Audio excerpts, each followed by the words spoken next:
the southeast corner.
This edition of WeatherScope is sponsored by MCI Local and Global Communications Services. From around the world to just around the corner.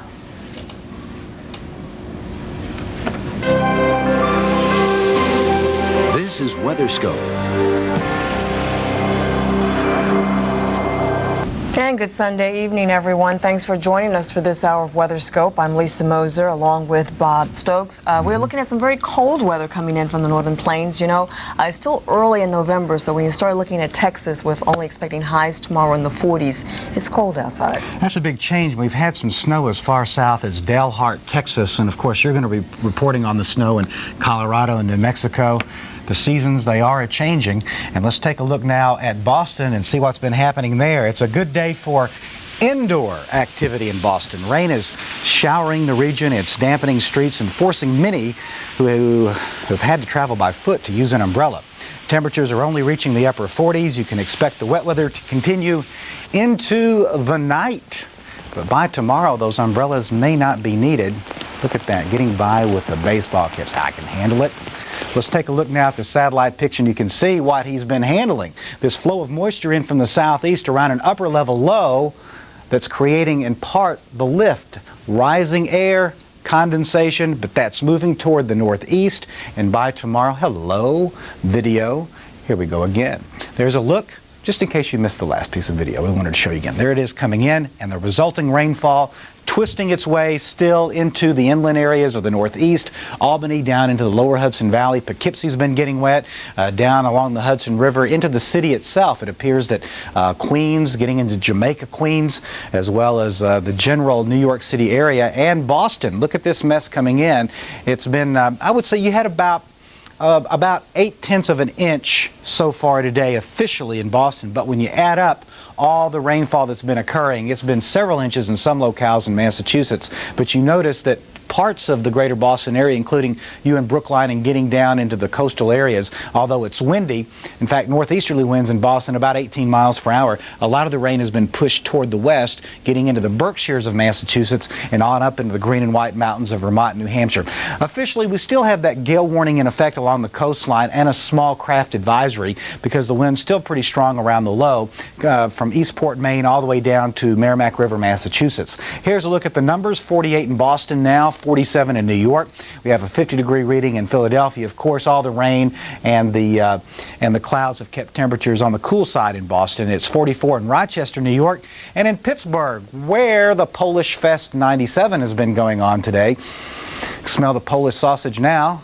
Well, Looks like you've had a fair sky compared to that very rough weather just to the east of you in Pittsburgh, where you had some 7 inches of rainfall. I'm glad that has tapered off considerably.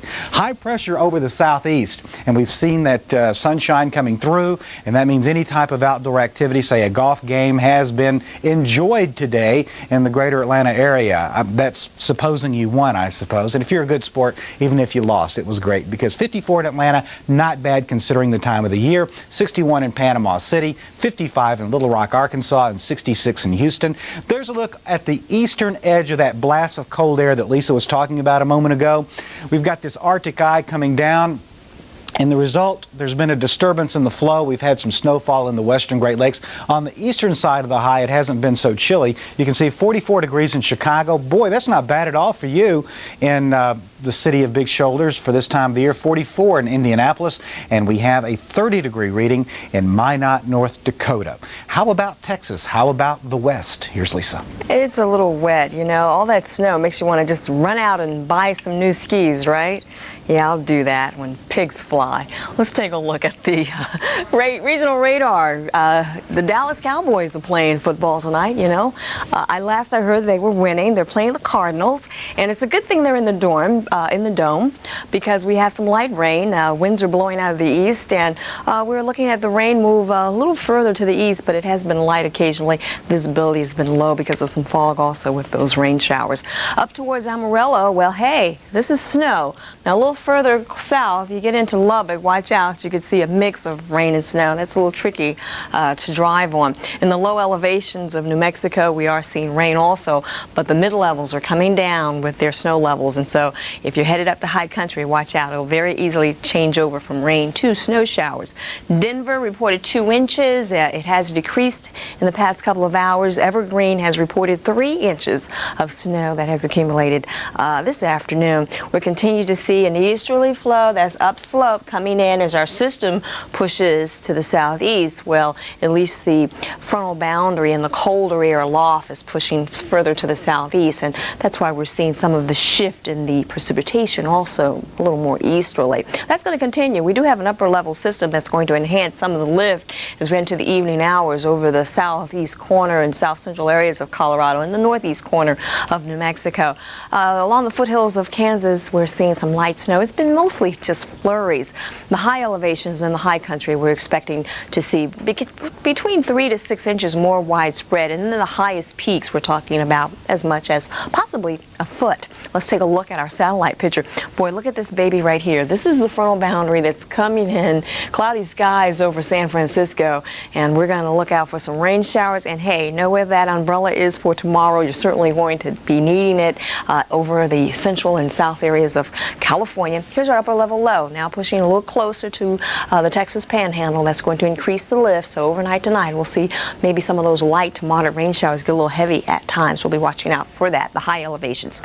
63, the current temperature in Seattle. San Francisco is 62 under cloudy skies. Los Angeles looking for that cloud cover to increase a little bit later on this afternoon. 73 is the current temperature. We made it out of the teens today. In Cut Bank, we started out with 0 up to 12, but look for those temperatures to take a nosedive downward as we head into the evening hours. Take a quick look at the wind chills. Right now, Lander feels like 27 degrees outside. Bob? That's cold, Lisa. That's cold. Let's take a look at Hurricane Rick, due to make landfall in the next hour and a half or so. We're keeping an eye on it. Right there, you can take a look at Hurricane Rick. Coordinates 15.7 north latitude, 98.1 west longitude, moving toward the east-northeast at 13. It's a hurricane, 85 miles per hour. Winds around the center. You need a 74-mile-per-hour wind to become a hurricane, and you can see the pressure, 980 millibars. Now, there's where the hurricane warning is in effect, from Acapulco down to Huatulco, in the state of Oaxaca. And we're thinking that landfall will be toward the southern end of this warning area. You can see that it's pushing toward the east. We've got this strong subtropical jet pushing it toward the east. It's going to run into mountainous terrain and probably weaken pretty quickly once it hits landfall. But because of the mountainous terrains, 5 to 10 inches of rain possible. 2 to 4 foot swells possible, and you can see that as it makes landfall, we're going to see the heavy rainfall, and the eye is very near the state of Oaxaca. We'll be keeping you posted. How about the forecast? Here's Lisa. Like the mudslides that are expected